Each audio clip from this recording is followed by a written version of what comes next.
It's one small step for man, one giant leap for mankind. Donc, premièrement, quand il visite le centre de recherche atomique de Zbroch, on va l'appeler comme ça. Alors, déjà, on découvre qu'il y a des risques d'espionnage sur le site, normal, il y a de la concurrence avec d'autres personnes, c'est bizarre, un certain contexte. Quand il visite le réacteur nucléaire, c'est une pile au graphite. En quelle année est-ce que les gens rentrent dans la salle où il y a la pile nucléaire? Il faut savoir que c'est protégé par de l'eau normalement. Déjà, ceci est totalement irréaliste. Ensuite, Tournesol présente le prototype de fusée lunaire. Alors, je tiens à préciser que la fusée dans Tintin ressemble énormément à la V2 allemande. C'est une fusée mono-étage. Et qui reprend les plans de la V2 plus ou moins, puisque, précisons-le, la V2 ressemble beaucoup. Vous cherchez sur internet, parce que c'est une vidéo express, donc voilà. C'est une fusée expérimentale, c'est une réduction de la fusée qui va servir envoyée sur la Lune. Alors, effectivement, c'est une fusée qui embarque moins de charge utile, c'est normal qu'elle soit plus légère. Mais tout de même, c'est une fusée mono-étage. Or, on sait très bien que la NASA, pour envoyer des hommes sur la Lune, a utilisé une fusée à 3 étages. Haute comme un immeuble de 30 étages. Plus, il y a un étage de propulsion supplémentaire sur le module de commande et de service. Et les soviétiques, avec la fusée Proton, qui envoyait des charges moins lourdes, envoyaient une fusée à 2 ou 3 étages aussi, je crois, si je dis pas de bêtises. Donc, déjà, c'est une première incohérence. Ensuite, la fusée Tournesol est propulsée par un moteur à énergie nucléaire. Alors, on va s'assurer qu'elle est propulsée par un moteur classique. Et ensuite, elle est propulsée par un moteur à énergie nucléaire. Alors déjà, faire rentrer un réacteur nucléaire dans un truc qui est pas bien grand, puisque quand on regarde les dessins, on se rend compte que la fusée est construite à une échelle assez humaine. Puisque ça fait la taille d'une petite V2. Voilà. Première incohérence. On parle des instruments, etc. Le lancement se fait depuis la Moldavie qui est située dans les Balkans, donc c'est assez éloigné de l'équateur, les Balkans. Ce qui veut dire quand même qu'il faut que la fusée embarque une puissance énorme. Dans une si petite fusée, ce n'est pas possible. Les commandes à distance sont réalistes. Les corrections de trajectoire aussi. Nous sommes par exemple sur la fusée d'essai. La possibilité de détruire la fusée également. Tout ça. Bien sûr, c'est tout aussi réaliste le fait que des ennemis tentent de s'emparer de la fusée. Ensuite, Tournesol nous présente sa fusée définitive, qui ne comporte qu'un seul étage de propulsion. Donc, qui a des soutes qui ont l'air plutôt grandes, soit dit entre nous. Un poste de pilotage assez spacieux, une chambre, donc c'est une grande fusée au niveau des espaces de vie, hein, avec également un compartiment moteur qui est petit, mais vraiment petit, qui doit faire même pas 10% de la hauteur de la fusée. Et avec, par contre, les réservoirs de carburant sont immenses. Ça, effectivement, ça fait une hauteur assez impressionnante. Ça fait 1/5 de la hauteur de la fusée. Bon, sur la Saturn V, les réservoirs de carburant, c'était les 3/4 de la hauteur de la fusée quand même. Au moins. Donc, je suis assez perplexe. Je tiens à vous préciser que dans cette vidéo, je parle des tâches de carburant importants, tout ça. Je suis en train de poser des bases pour des vidéos futures sur les défis de la conquête spatiale.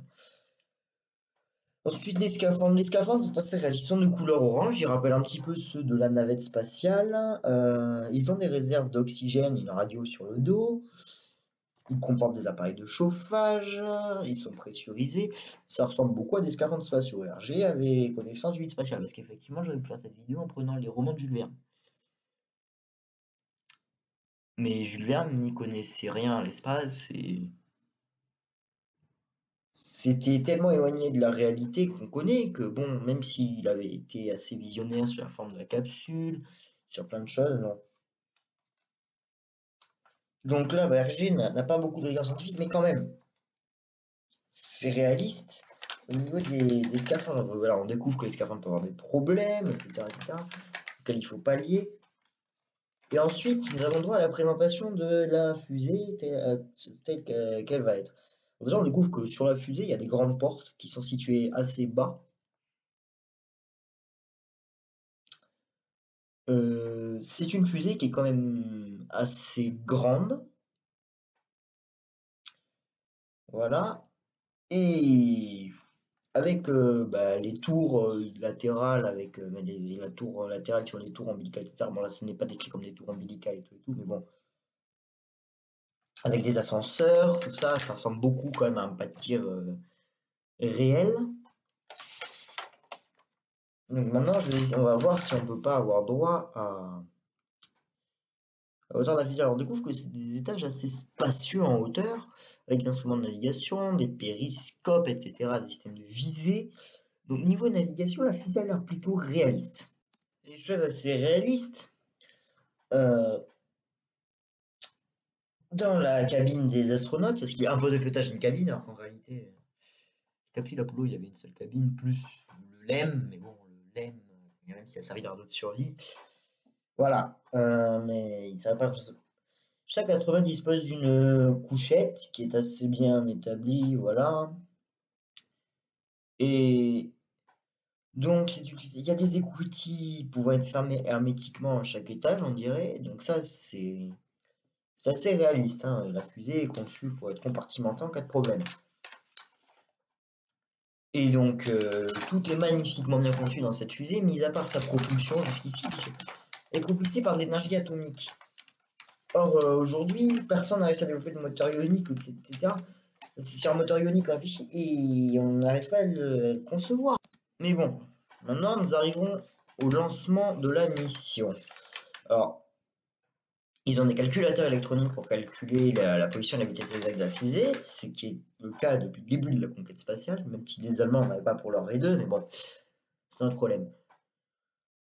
Donc, ils montent dans la fusée quelques heures avant le décollage. Ils décollent de nuit. Ça, c'est déjà arrivé, même si la plupart du temps, ils décollaient tôt le matin, les missions Apollo. Alors, première incohérence, ils prennent place dans la fusée, mais ils n'ont pas les scaphandres. Or, que ce soit la navette spatiale, les capsules Apollo, les capsules Gemini, les capsules Mercury, les capsules Vostok, les capsules Voshod, les capsules Soyuz, tous les vaisseaux spatiaux habités qui ont volé, les astronautes avaient au minimum des combinaisons anti-G. Là, ils sont typiquement en tenue de tous les jours. Et leur fusée est quand même très très fine, même si à l'intérieur, ils ont pas mal de place. Donc, là, ils s'étendent sur les couchettes, sauf que contrairement aux autres qui s'étendaient sur le dos permettant de supporter les fortes pressions, ils s'étendent sur le ventre qui devrait leur permettre de supporter la très forte accélération au décollage.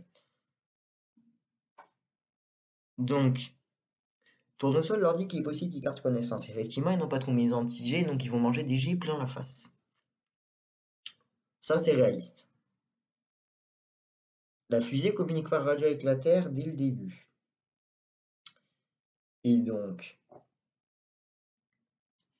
le compte à rebours commence tôt, puisqu'il reste encore 12 minutes avant le décollage, ce qui est assez réaliste. Et donc, le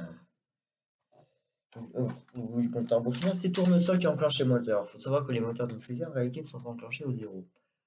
La séquence d'allumage des fusées Apollo commence à 9 secondes du décollage. Je précise. Pour la montée en puissance progressive des moteurs. Donc le décollage est suivi depuis un bunker qui est toutefois relativement proche du décollage, une fusée d'une puissance suffisante pour envoyer des astronautes sur la Lune. bah, elle décolle pas aussi près d'un bunker parce que ça fait un tremblement de terre. Hein. Voilà, voilà. Et donc, contrairement aux missions Apollo où les astronautes pouvaient communiquer en permanence avec le sol, ils perdent connaissance très rapidement. Ce qui signifie quand même que la fusée doit avoir un contrôle totalement automatique.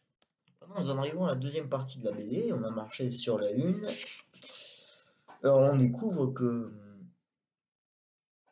nos espions ont apparemment réussi à faire embarquer une cargaison clandestine, ça je vous l'ai pas dit. Ce qui est normalement possible, ils écoutent les communications de la fusée. Donc ils finissent par reprendre connaissance, ils découvrent qu'il y a des passagers supplémentaires. Quand on sait comment se déroule l'émission Apollo, il est impossible qu'il y ait des passagers supplémentaires. Là, on est typiquement sur de l'impossible. Ensuite, ils sont dans l'espace, mais ils peuvent marcher dans la fusée. Comment ça se fait? Alors que, on le sait aujourd'hui, lorsqu'ils allument les moteurs dans une fusée, moi il me semble pas qu'il y ait une gravité artificielle. Hein. Faudrait vérifier, mais il me semble pas que ce soit possible. En effet, à ma connaissance, c'est pas une force d'attraction un moteur. Et puis, le fait que le moteur de la fusée reste allumé tout le long du parcours, ça consomme quand même beaucoup de carburant. Hein. Faut savoir que lorsqu'on envoyait un vaisseau Apollo sur la Lune, on allumait au décollage, on était en orbite, ensuite on faisait une injection translunaire, et ensuite on allumait le moteur pour faire des corrections de trajectoire et pour s'arracher et pour se mettre en orbite lunaire, puis pour s'arracher à cette même orbite une fois qu'on avait fini, aussi pour le ralentissage quand on se posait sur la Lune. Là, il se trouve que bon, la fusée a une trajectoire un peu courte par rapport à la Terre. Déjà, elle prend pas le temps de faire une orbite pour faire l'injection translunaire.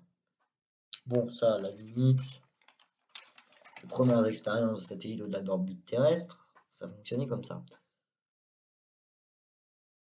Et puis là, magie, on a un des Dupont, des passagers supplémentaires de la fusée, qui, par inadvertance, coupe un moteur. Enfin, le moteur d'ailleurs. Et donc, d'un coup, tout le monde se retrouve à flotter.